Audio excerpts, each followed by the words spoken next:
ने स्टार्ट कर दिया था। और जो नेक्स्ट हेडिंग है वो ये है विद्युत धारिता, जो कि आपके चैप्टर का ही नाम है। वो हेडिंग विद्युत धारिता क्या होती है।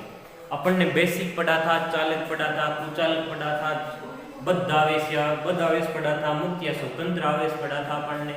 पराविद्युत पदार्थ क्या होता है, वो कितने प्रकार का होता है, ध्रुवीय और अध्रुवीय दो प्रकार का होता है, ये इस तरह से अपन ने पढ़ा था। फिर आता पराविद्युत का ध्रुवण क्या होता है, या फिर शरीर के समदेशिक पदार्थ क्या होते हैं, ये सारे अपन ने पढ़ रखे हैं, कल अपन ने पढ़े थे। अब है अपने पास विद्युत धारिता। विद्युत धारिता क्या होता है, देखिए ध्यान से कि जब भी कोई चालक है वो क्या करता है कि उसमें अगर आवेश देते हैं, किसी चालक में आवेश देते हैं तो उसके अंदर क्या होगा, ऑलरेडी वहां पर आवेश उपस्थित होगा। जैसे मान लीजिए अपन ने धनावेश दिया किसी चालक को, तो वहां पर क्या होगा, धनावेश उपस्थित होता है वहां पे, तो उपस्थित होता है तो जैसे ही देंगे तो उसके बीच में प्रतिकर्षण होगा, सिंपल। और प्रतिकर्षण होगा तो प्रतिकर्षण के विरुद्ध में अपने को क्या करना पड़ेगा, कार्य करना पड़ेगा। प्रतिकर्षण हो रहा है, अपन आवेश दे रहे हैं, आवेश दे रहे हैं, आवेश देंगे तो वो क्या हो जाएगा, वहां पर प्रतिकर्षण के विरुद्ध अपने को कार्य करना पड़ेगा। वो प्रतिकर्षण के विरुद्ध जो कार्य होता है वो विद्युत स्थितिज ऊर्जा के रूप में संचित होती है, संग्रहित होती है। और विद्युत स्थितिज ऊर्जा है तो वहां पे डेफिनेटली विद्युत विभव होगा। तो यहाँ पे कुल मिला के बात जो आती है, वो किसी चालक को आवेश देते हैं तो वहां पे उस चालक के विभव में वृद्धि होती है, विभव में वृद्धि होती है। तो अब वो क्या होता है क्या नहीं है, ये देखिए, जब किसी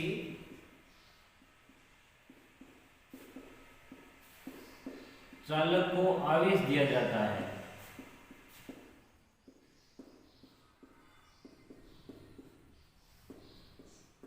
तो उसके विभव में वृद्धि होती है।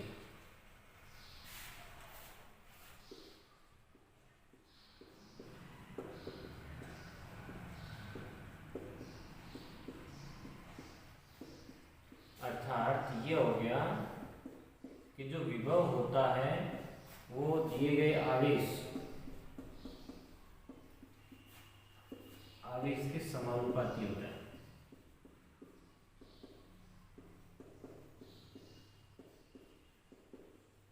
ठीक है, तो यहाँ पे ये जो Q है वो समानुपाती क्या हो जाएगा, V हो जाएगा। अब जैसे ही अपन क्या करते हैं, समानुपाती का चिन्ह हटाते हैं तो Q इक्वल्स टू कांस्टेंट आता है और C, और यहाँ पे क्या हो गया V। जहां C है वो उसको बोलते हैं अनुपातिक स्थिरांक,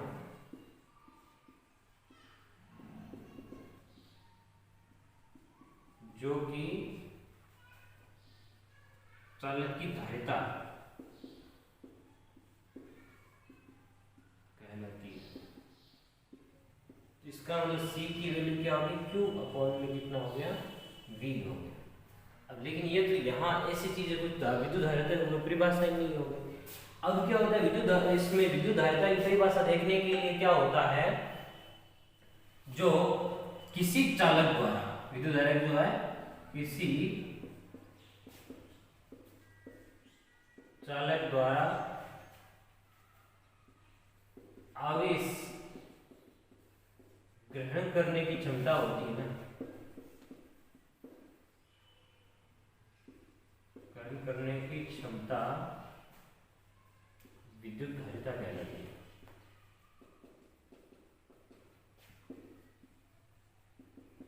सिंपल भाई, आवेश कितना वो क्या कहते हैं, धारण करता है। धारिता का धारण करना, ठीक है, तो कितना वो धारण करता है, तो C की वैल्यू कितनी आई है, Q अपॉन कितना है, V है यहाँ पर। तो ये इसकी फॉर्मूला हो जाएगा। अगर इसका मात्रक देखें तो मात्रक क्या होगा, इस Q का क्या होता है, कूलम, और इसका क्या होता है, वोल्ट। तो कूलम प्रति क्या हो जाएगा, वोल्ट। लेकिन जो ऐसा ही मात्रक होता है वो होता है फेराडे, जिसको अपन क्या लिखते हैं, F से लिखते हैं, कि इसका मात्रक होगा। ठीक है, तो जो उसका विद्युत धारिता का मात्रक आ गया वो आएगा फेराडे। अब क्या करते हैं अपन, इसकी विमा देखते हैं कितनी आती है। विमा देखेंगे तो Q, इसका जो Q अपॉन V है, तो अपने क्या करना पड़ेगा, C की विमा निकालनी पड़ेगी। सी की विमा क्या होती है, AT होती है, जबकि यहाँ पर अपन विभव की विमा देखेंगे कितना आएगा। विभव की जो विमा होती है V = W/Q होती है, उससे अपन निकाल सकते हैं। तो ये हो जाएगा M1 L2 T-3 A-1, ये किसकी होगी, विभव की होगी। अगर इसको ऊपर लेके जाएंगे तो अपने पास आएगा M-1 L-2 और T⁴ और यहाँ पे आएगा A2 आएगा।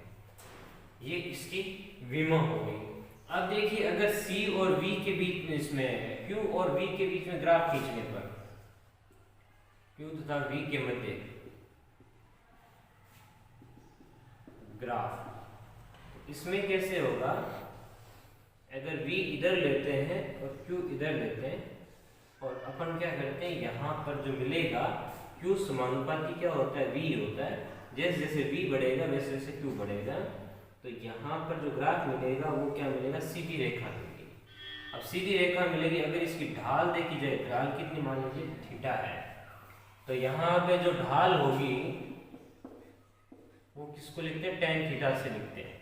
मान लीजिए आपने इतना टुकड़ा काट दिया, ये कितना है Q है और ये कितना है V है, तो tan थीटा क्या होता है, लंब बटा आधार, तो Q बटा कितना हो जाएगा, V हो जाएगा यहाँ पे, और Q बटा V क्या होता है, C होता है।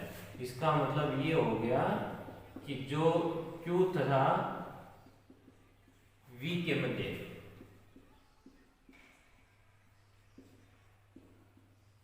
खींचे गए ग्राफ की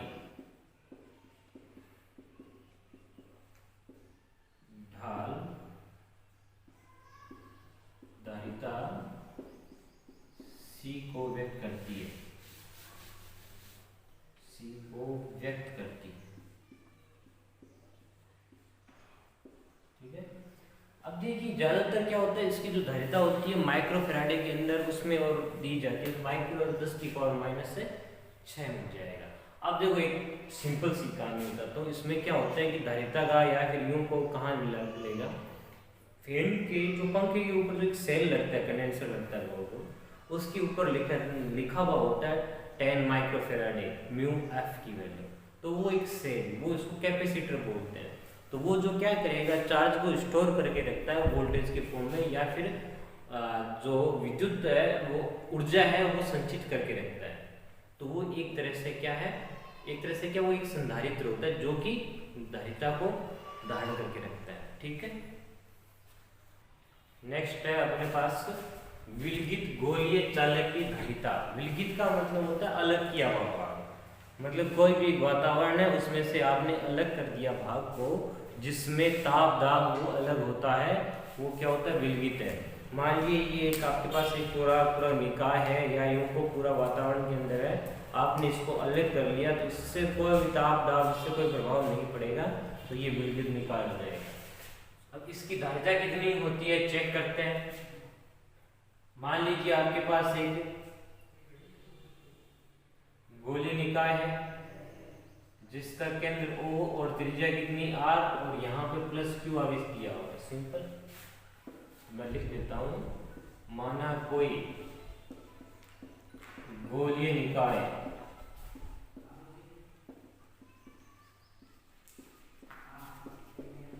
जिसकी त्रिज्या R तथा सतह पर +Q आवेश उपस्थित है। सिंपल। अब क्या होता है, उपस्थित है तो अपने को इसके कारण धारिता चाहिए, तो चूंकि धारिता का जो फॉर्मूला होता है ना वो देखो आप सबसे पहले, तो ये होता है Q बटा के अंदर V होता है। यहाँ पे V चाहिए अपने को, तो यहाँ स्मॉल q दिया हुआ है, स्मॉल q लिखना पड़ेगा। अपने को चाहिए विभव, तो विभव V बराबर कितना होता है, KQ बटा R होता है ना, कैपिटल R। यहाँ पे KQ अपॉन में R, किसी गोलीय चालक की सतह पर जो विभव होता है वो KQ अपॉन में कैपिटल R होता है, वो ये रख दो। तो समीकरण 1 और ये समीकरण 2 कर दी, तो समीकरण 1 व 2 से, समीकरण 1 व 2 से क्या पता चला, C की value Q upon KQ upon में R। तो यहाँ से क्या काटाकाटी हो रही है, Q से Q जा रहा है, तो C की वैल्यू आएगी R अपॉन में K मिलेगा। ये जो है फॉर्मूला वो आपको क्या करना है, किसी न्यूमेरिकल के लिए करना है। तो चूंकि आपके पास k इक्वल्स टू 1/4πε0 है, होता है ना, तो इसकी वैल्यू रखेंगे तो c equals to r upon में 1/4πε0, तो ये ऊपर चला जाएगा, 4πε0 कितना आ जाएगा, r आ जाएगा। ठीक है, ये चीज मिली। अब देखो क्या क्या पता चला कि जो c की जो वैल्यू है वो डायरेक्टली प्रोपोर्शनल टू r होता है, मतलब त्रिज्या के समानुपाती होता है। जैसे जैसे गोलीय निकाय की त्रिज्या बढ़ती जाएगी वैसे वैसे इसकी धारिता में भी क्या हो जाएगी, वृद्धि हो जाएगी। चलो ठीक है, ये तो हो गया आपके पास निर्वात के अंदर। अगर माध्यम में देखा जाए तो कितना होगा, माध्यम में Cm इक्वल्स टू हो जाता है 4πε और r हो जाता है। एप्सिलॉन की जगह क्या लिख सकते हैं, एप्सिलॉन r इक्वल्स टू क्या होता है, एप्सिलॉन अपॉन एप्सिलॉन नॉट होता है। तो यहाँ से वैल्यू रख दो तो ये हो जाएगा 4πε एप्सिलॉन r और इनटू में r। तो Cm इक्वल्स टू क्या मैं इस तरह से लिख सकता हूँ, ये C हो जाएगा। क्यों, 4πε r की वैल्यू कितनी है, C दे रखी है, और एप्सिलॉन r बाकी नहीं है। तो इसका मतलब माध्यम के अंदर जो धारिता होती है वो निर्वात की तुलना में एप्सिलॉन r गुना बढ़ जाती है। तो जैसे ही अपन क्या करते हैं, कोई माध्यम में रख देते हैं तो धारिता में क्या हो जाती है, वृद्धि हो जाती है। ठीक है, पृथ्वी के गोलाकार चालक मानते हुए धारिता की गणना करनी है। तो धारिता की गणना करनी, गोलाकार मतलब बिल्कुल निकाय मान लिया जाए। तो इसमें क्योंकि जो धारिता है फॉर्मूले में रखना कुछ नहीं है, वो कितना होता है 4πε0 r होता है। ठीक है, ये हो गया। या फिर क्या होता है, c equals to r upon कितना k होता है, ये आपने बताया था। अब r क्या, पृथ्वी की जो त्रिज्या है वो कितनी होती है, या capital R equals to 6400 kilometre होती है। तो r इक्वल्स टू 6400 किलोमीटर हमारे 10 की पावर 3 मीटर हो गई। तो r इक्वल्स टू हो जाएगा 64 गुना 10 की पावर 5 मीटर हो गई। ठीक है, अब c इक्वल्स टू r की वैल्यू 64 गुना 10 की पावर 5 और अपॉन k की वैल्यू होती है 9 गुना 10 की पावर 9 होती है। तो यहाँ पे जैसे ही रखेंगे तो आप 64 में डिवाइड करिए 9 का, 963 बच गए अपने पास कितना, 1, 9 1 का 9, फिर 1 बच गया, 7.11 हो गया।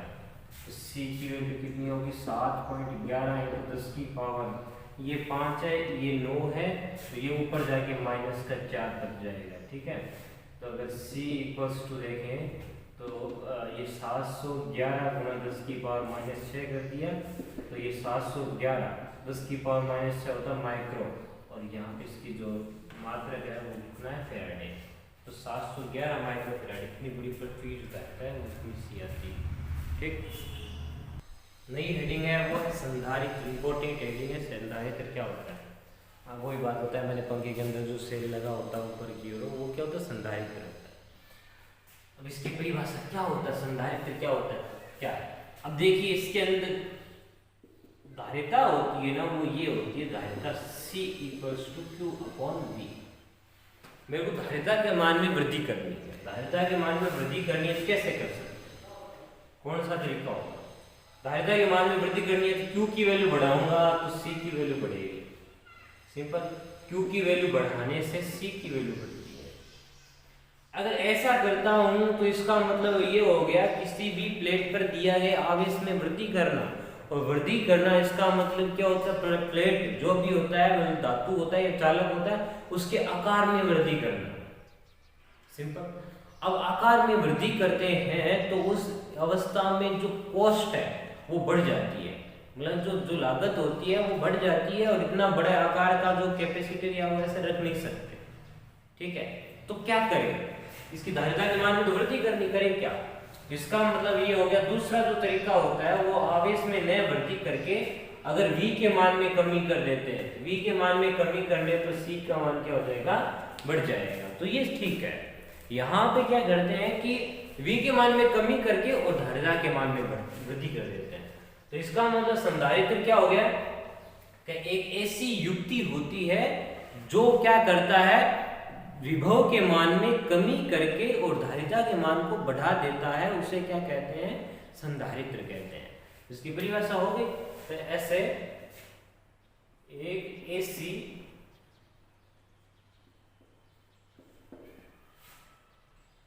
युक्ति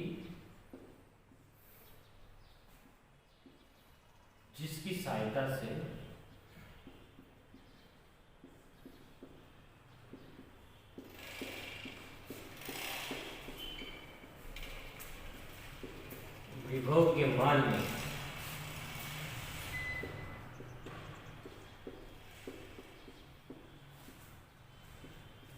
कमी करके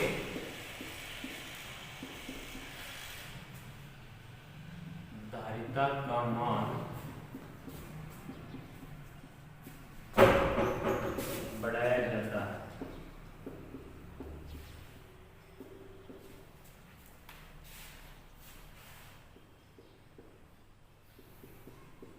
संधारित्र कहलाता है।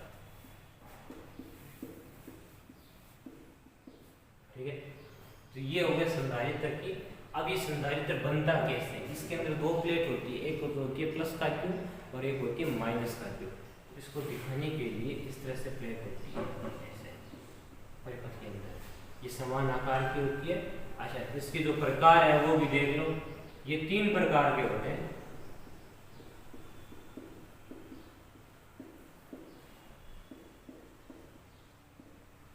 जो पहला है वो है समांतर प्लेट संधारित्र,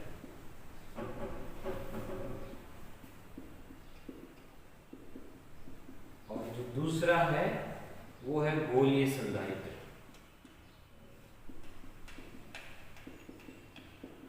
और जो तीसरा है वो है बेलनाकार संधारित्र।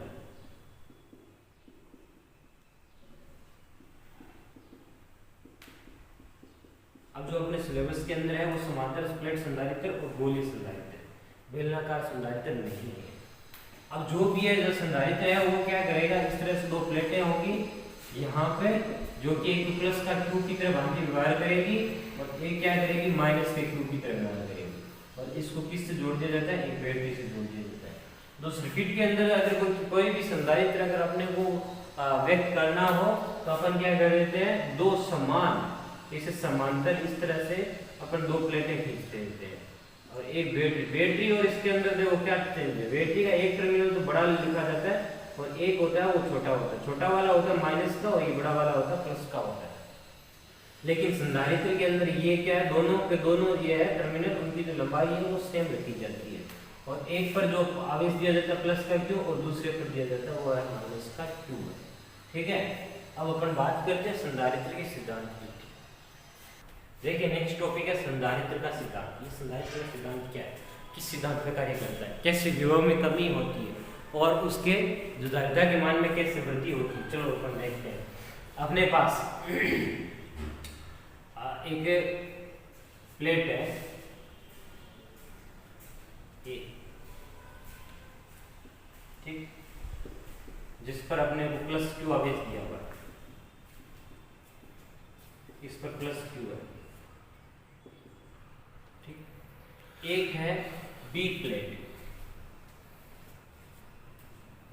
जो है निरावेशित। ठीक है, अब क्या करते हैं, इस धनावेशित प्लेट के निकट ये लेके आते हैं, पास में लेके आते हैं। दूसरा स्टेप ये होगा, इस ए प्लेट के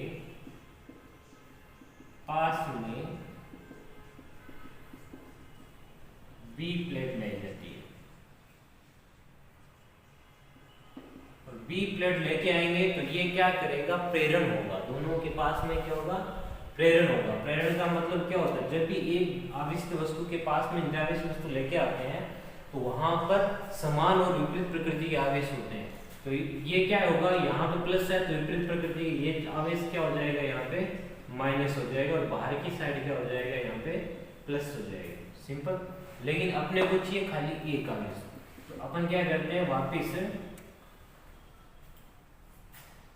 ये जो ए है जिस पर क्या कर दिया अपन ने प्लस आवेश और दूसरा है वो बी है। अब जो एक तरफ था आपके पास माइनस आवेश का अंदर की साइड, तो दूसरी साइड प्लस का था, उसको हटाना है तो अपन क्या कर देते हैं, इसको भू संपर्कित कर देते हैं। भू संपर्कित करने से ये जो प्लेट बनेगी समान और विपरीत प्रकृति के आवेश दोनों पे मिल जाते हैं, तो यही इससे क्या बनता है, संधारित्र बनता है। अब यहाँ पर विभव में कैसे कमी होती है, अब जैसे ही अपन क्या अपने पास बी निरावेशित वस्तु है, धातु है, जो क्या करेंगे इसके पास लगे, इसके पास आवेश है, ए के पास आवेश है, जैसे ही यहाँ पर लेके आएंगे तो आवेश में क्या होगा। अब देखिए आवेश स्थानांतरित होगा बी की तरफ, तो यहाँ पे माइनस माइनस इधर चला जाएगा, तो जो ए है ना, ए के विभव में कमी होगी, क्यों समानुपाती बी होता है तो विभव में क्या होगी, कमी होगी, इसके विभव में कमी होगी। अब कमी कौन कर रहा है, बी कर रहा है। अब बी कर रहा है तो इस कंडीशन में, अच्छा दूसरी बात है कि ए बी पर ऋणावेशित आ जाता है और आवेश आने से विभव में क्या हो जाती है, बी की वृद्धि हो जाती है। अब बी में वृद्धि हो जाती है तो अपन क्या करते हैं, इस प्लस के कारण वृद्धि होती है ना, तो अपन क्या करते हैं, इसको भू संपर्कित कर देते हैं। तो इसका मतलब इस पर जो आवेश है उसका कोई मतलब नहीं है, जो आवेश था वो डिवाइड हो गया दो भागों में, ए और बी पर आधा आधा चला गया, तो उस अवस्था में क्या होगा, ए के विभव में कमी होगी और ए के विभव में कमी होने के कारण धारिता के मान में क्या हो जाती है, वृद्धि हो जाती है। इसमें जो इसकी जो लैंग्वेज है वो क्या लिखनी है आपको, कि भाई जब आपके पास क्या है, एक कोई धनावेशित चालक प्लेट है ए जिस पर प्लस q आवेश दिया जाता है, तथा एक बी निरावेशित वस्तु प्लेट है, निरावेशित प्लेट है, धात्विक प्लेट, इसके पास में रखा जाता है, इसके पास में रखा जाता है। तो पास में रखने के कारण उसमें प्रेरण की वजह से या प्रेरण के कारण बी प्लेट के अंदर वाले किनारे पर ऋणावेश तथा बाहर वाले किनारे पर धनावेश आ जाता है। अब इस अवस्था में ए के विभव में या ए के आवेश में कमी होती है धनावेश में, जिससे ए के विभव में कमी होगी और बी के विभव में वृद्धि होगी। अतः इसके बी प्लेट के जो धनावेश वाला सिरा है उसको भू संपर्कित कर देते हैं। तो इस अवस्था में ए के विभव में कमी होगी और विभव में कमी होने के कारण धारिता के मान में वृद्धि होगी। इसका मतलब यही हो गया कि अब जब धारिता के मान में वृद्धि हो रही है, यहाँ पर सी का मान क्या हो रहा है, बढ़ रहा है। अब कैसे बढ़ रहा, अब जैसे अपन ने क्या किया, धनावेश या आवेशित प्लेट के पास में निरावेशित वस्तु लाने से उसकी धारिता में क्या हो जाती है, वृद्धि हो जाती है। इसकी एक और चीज बन जाती है कि जब आवेशित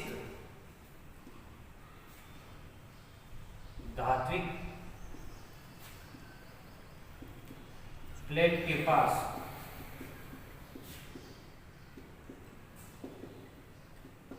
निरावेशित कुछ भी ले सकते हो, प्लेट ले सकते हो, वस्तु लाने पर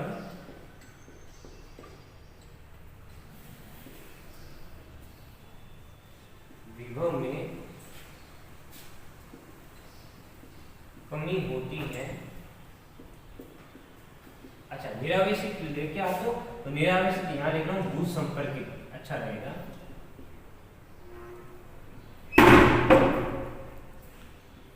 भू संपर्कित तो विभव में कमी होती है तथा धारिता के मान में वृद्धि होती है।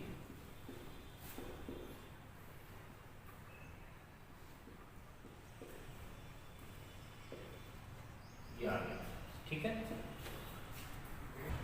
देखिए संधारित्र का सिद्धांत अपन ने पढ़ लिया है।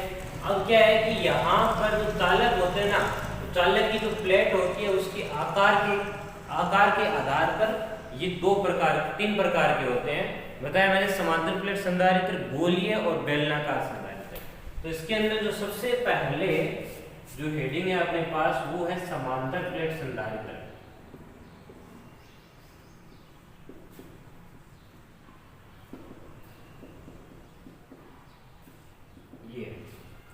अब इसका ये क्या होता है, समांतर प्लेट संधारित्र, इसको पैरेलल प्लेट कैपेसिटर बोलते हैं, संधारित्र को कैपेसिटर बोलते हैं, तो पीपीसी भी बोलते हैं शॉर्ट में। अब देखिए ये है क्या, अपने पास एक प्लेट है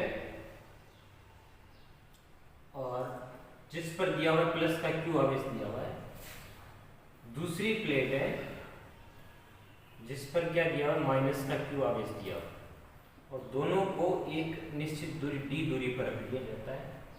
प्लस आवेश है तो इसके ऊपर प्लस आवेश आएगा, यहाँ पर क्या हो जाएगा, माइनस हो जाएगा। सिंपल, इसकी परिभाषा क्या हो जाएगी। अच्छा देखो, ये दोनों समान धात्विक प्लेट है, आकार दोनों का बराबर है, इन दोनों को समांतर रखी हुई है, समांतर तभी जुदा है, समांतर रखी हुई है और दोनों को एक निश्चित दूरी पर रखी हुई, क्या दूरी पर रखी हुई, तो ये जो बना हुआ है निकाय उसे समांतर प्लेट संधारित्र। तो इसकी परिभाषा क्या होगी, जब दो समान आकार, आकार मतलब क्षेत्रफल की धात्विक प्लेट जिन पर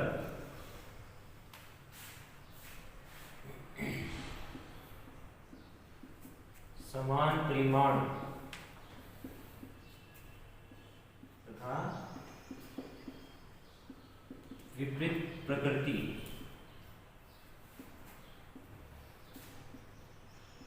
के आवेश स्थित हो,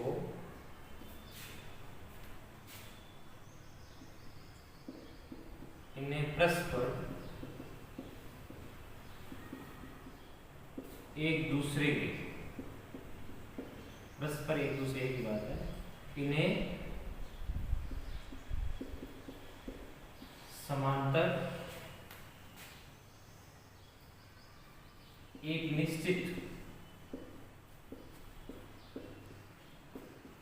दूरी पर रख दिया जाए।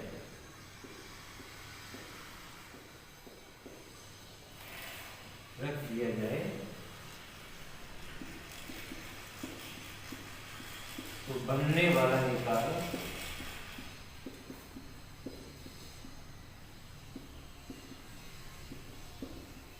समांतर प्लेट संधारित्र दिया जाता है।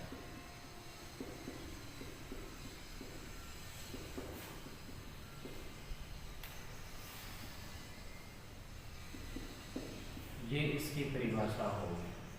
अब अपने को क्या करना है, इसकी धारिता ज्ञात करनी है। तो धारिता C बराबर कितना होता है, Q बटा V है, सिंपल। अब देखो Q बटा V है तो अपने को V निकालना पड़ेगा। अब V कैसे निकालेंगे, वो कैसे निकालेंगे? अब देखिए प्लस आवेश है ना, इसके कारण प्लस आवेश के कारण इसमें विद्युत क्षेत्र होगा दोनों के बीच में। तो प्लस आवेश के कारण विद्युत क्षेत्र उत्पन्न होता है, वो होता है E1 और डायरेक्शन क्या होगी, ऐसे होगी। अब ऐसे क्यों होगी, तो धनावेश होता है उसके कारण जो विद्युत क्षेत्र की दिशा होती है हमेशा बाहर की ओर होती है, जिससे बाहर की ओर होगी।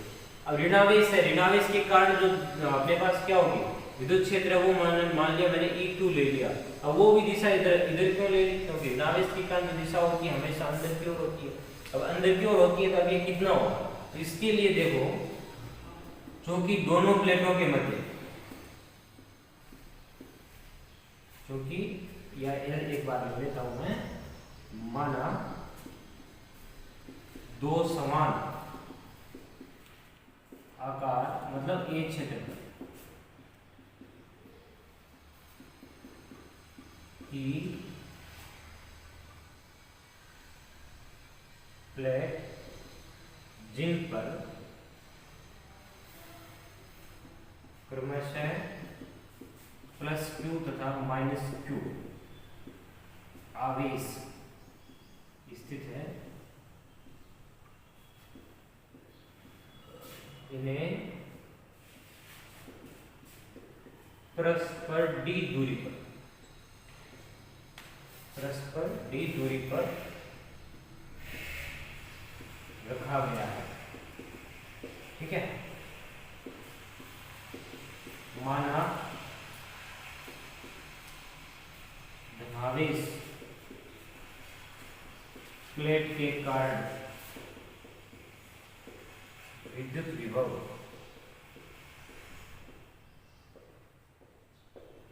विद्युत क्षेत्र, विद्युत विभव नहीं, विद्युत क्षेत्र E1 तथा ऋणावेश के कारण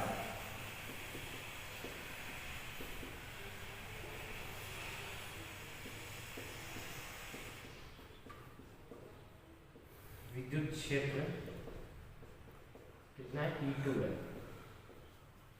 अब कितना होगा कितना नहीं, E1 E2 का मान कितना होगा चेक करते हैं।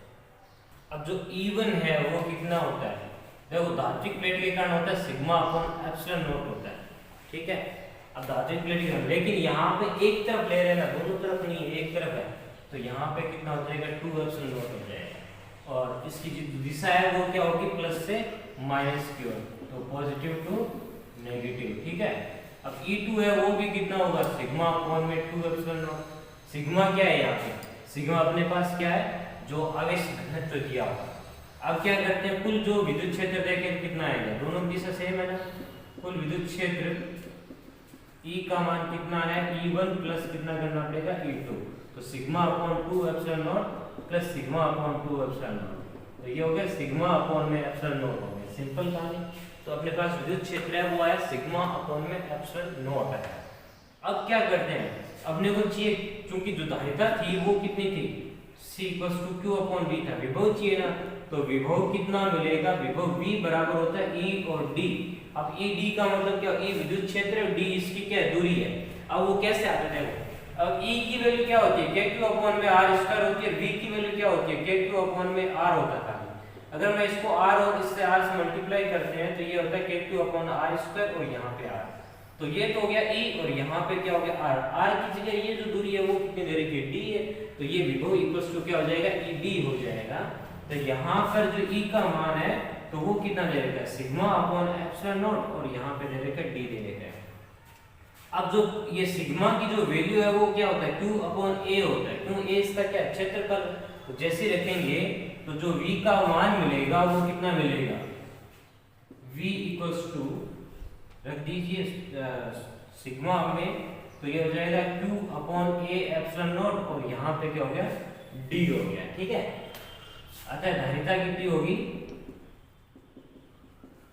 C इक्वल्स टू Q और V का मान रखने से कितना हो जाएगा, Q upon A epsilon not, और यहाँ पे क्या होगा D, Q से Q कैंसिल, ये ऊपर जाएगा तो ये हो जाएगा A एप्सिलॉन नॉट अपॉन में कितना हो जाएगा, D हो जाएगा। या फिर इसको सिंपल तरीके से लिखते हैं तो एप्सिलॉन 0 A अपॉन में कितना, D, ये हो गया। अगर आपके पास क्या है, माध्यम है, तो ये क्या हो जाएगा, माध्यम के अंदर, माध्यम में जो Cm है वो हो जाएगा epsilon not epsilon R A upon में कितना हो जाएगा, D हो जाएगा। तो इसको लिख देंगे Cm इक्वल्स टू में एप्सिलॉन R इंटू C। आपको पहले भी बताया था कि जो माध्यम के अंदर जो धारिता होती है वो क्या होती है, एप्सिलॉन R गुना होती है, इसके निर्वात की तुलना में ज्यादा होती है। तो ये आपको फॉर्मूला याद रखना है कि अगर दो समांतर प्लेटें रखी हुई या फिर समांतर प्लेट संधारित्र की जो धारिता होती है वो एप्सिलॉन 0 A अपॉन D होती है। अब कोई पूछ ले जाएगा कि किस किस पे डिपेंड करती है, C का मान किस किस पे डिपेंड करता है, तो ध्यान से देखना, तो जो C का मान है वो किस पे डिपेंड किया, A पर, मतलब क्षेत्रफल के क्या होगी, समानुपाती, और दूसरा क्या होता है कि ये होती है D के व्युत्क्रमानुपाती होती है। तो आप C का मान बढ़ाओगे तो A का मान बढ़ा के या फिर D के मान में कमी करके C का मान बढ़ा सकते हैं।